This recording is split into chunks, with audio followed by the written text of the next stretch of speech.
All right, Jillian, now there's a new book detailing the cover-up behind former President Biden's physical and mental decline. The book makes the stunning claim that his aides had a secret plan to get the 82-year-old a wheelchair in the event of his re-election.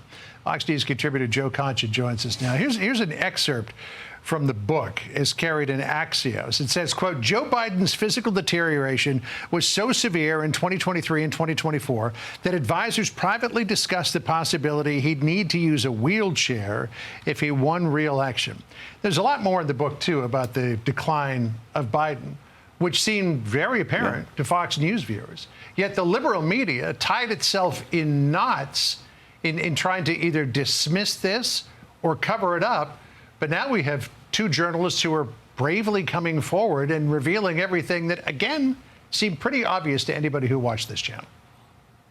Yeah, John, if this was a cover-up, no one did a very good job of it, right? Because as you said, we've been talking about that for years on this network. And now we're seeing reports that President Biden didn't even recognize one of the most recognizable figures on the planet, George Clooney, at a fundraising event in Los Angeles, right? I mean, and that was not long before, I should say, that disastrous debate, Atlanta, Georgia Tech, June 27th that year. I was there. It essentially ended his run for a second term, in essence, his presidency. But again, Clooney didn't say anything until after the debate, so let's not hand out any medals to him anytime soon. But look, John, I take also issue with the term bombshell here, because this is a bombshell to people who didn't have eyesight, hearing, sobriety, and sanity. And the thing is that, you know, overall, it is just patently insulting that Jake Tapper is trying to rewrite history while lining his own pockets in the process. He was very much a part of the media cabal who defended Biden. He blamed a stutter. He called Laura Trump a conspiracy theorist when she appeared on his show for simply pointing out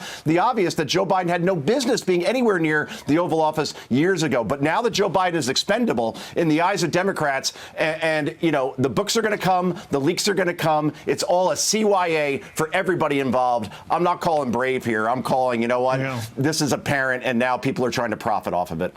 Well, brave was in air quotes, I should point out. Then there's the issue of the Democrats. Then there was the issue of the Democrats who were staunchly defending Biden against these charges and reports that he was in decline. Let's just roll back the tape and listen to this. I don't deny that it was a bad debate performance, but that's different than whether or not the president is up to the job. He's clearly up to the job. He's doing it every day. He's doing it successfully. His mental acuity is great. It's fine. It's as good as it's been over the years. He is as sharp as ever, as I have known him to be in my engagement and my experience. He is strong. He is strong behind doors, and he's strong when he's in front of the camera. He is sharp, intensely probing, and detail-oriented and focused. So this new tone would seem to indicate that, as Fox News viewers knew, was all BS.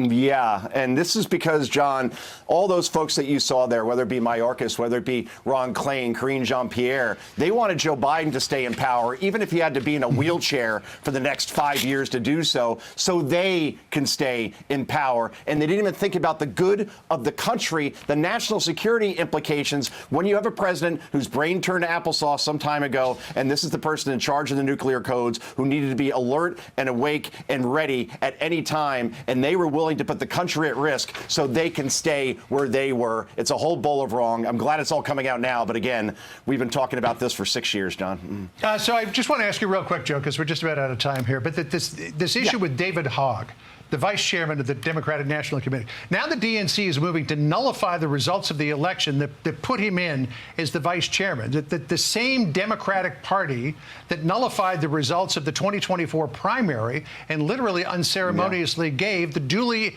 nominated presidential candidate Joe Biden the boot. And these are the defenders of democracy? What's going on here?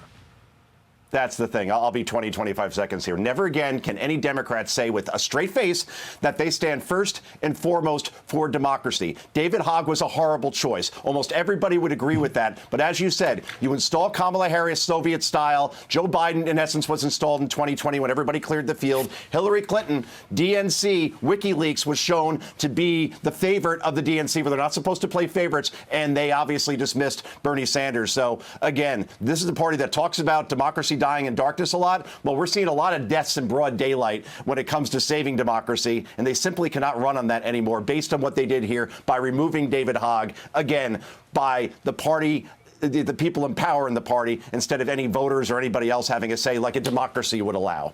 All right, Joe, always good to uncap you and let you go. Good to see you today, my friend. Thank you. Great to see you, John. Take care. Hey, Sean Hannity here. Hey, click here to subscribe to Fox News YouTube page and catch our hottest interviews and most compelling analysis. You will not get it anywhere else.